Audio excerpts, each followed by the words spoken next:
Thank you for joining. We're going to be comparing the DJI Phantom 4, the GoPro Karma, and the DJI Mavic Pro. Our first test is going to be the size and portability test. So we've laid out all three drones with their respective batteries in front, so you could have a quick comparison as to what their size are. Now comparing the folded up Karma and the folded up Mavic, the Mavic is substantially smaller.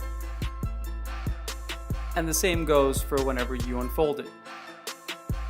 Now the Phantom is obviously not a foldable drone, but is still somewhat smaller than the GoPro Karma. Just so you can see them side by side a little bit up closer, the DJI Mavic Pro is definitely the smaller one of the three. Up next is a weight and portability test. So we've inserted all of the batteries into the drones and we're just going to go ahead and weigh them. The Karma comes in at a whopping 4 pounds 4.2 ounces, which is significantly heavier. However, this one does have the gimbal up front attached along with a GoPro Hero 4 black camera. Next is the Mavic Pro, coming in at 1 pound 10.2 ounces. Fairly light, very much expected. And finally we have the Phantom 4 coming in at 3 pounds 1.3 ounces, which is fairly expected. I mean, it has been a powerhouse drone for so long and quite honestly has been my favorite for a long time. Next we're going to test out the controllers, starting with the Phantom 4 controller coming in at 1 pound 13.9 ounces, which is without the tablet, of course. Next is going to be the GoPro Karma controller, which is an all-in-one controller, so it includes a screen, everything that you need to fly it, and it comes in at 1 pound 6.1 ounces.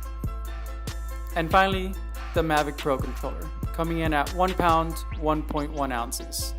Next test is the battery life and stability test. For this test, we've gone ahead and charged every drone battery to full. They are on a fresh charge, and we're just going to take them off and have them hover, and we're going to time them. We are going to adjust them if necessary, but we will not be flying them or doing anything else with them. So let's see how these tests go.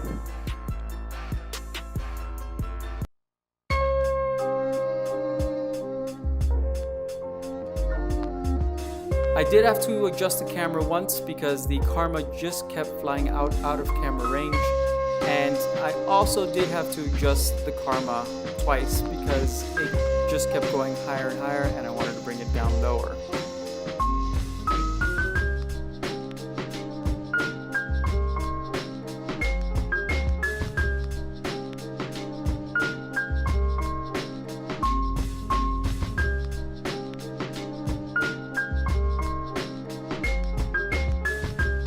Karma is not what I expected it.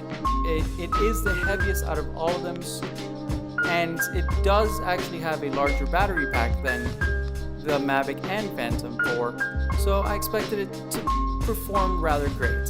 However, as you can see now, it landed after 14 minutes. That being said, the controller did tell me that it did have an additional 2 minutes of actual flight time, and it landed for safety reasons, but even then that puts you right at about 16 minutes. The Phantom 4 also did great, and even though I have been using that for the last year, it still landed right after 19 minutes, which brings us finally to the Mavic, which outperformed all of them at a whopping 23 minutes. Which brings me to my final thoughts. So the Phantom 4 is good.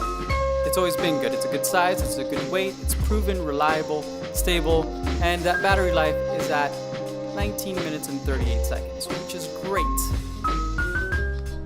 Next is the Karma, which it's okay.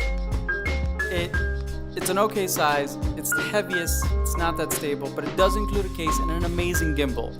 But that battery life at 14 minutes is what kills it. And finally, we have the Mavic, which is just an amazing drone. It is the most lightweight, it is the smallest, it is reliable, amazing safety features which I'll cover in a later video. It's stable and longest battery life at over 23 minutes. The Mavic is without a doubt my pick. I hope you enjoyed. Please feel free to follow us, and I'll see you next time. Bye.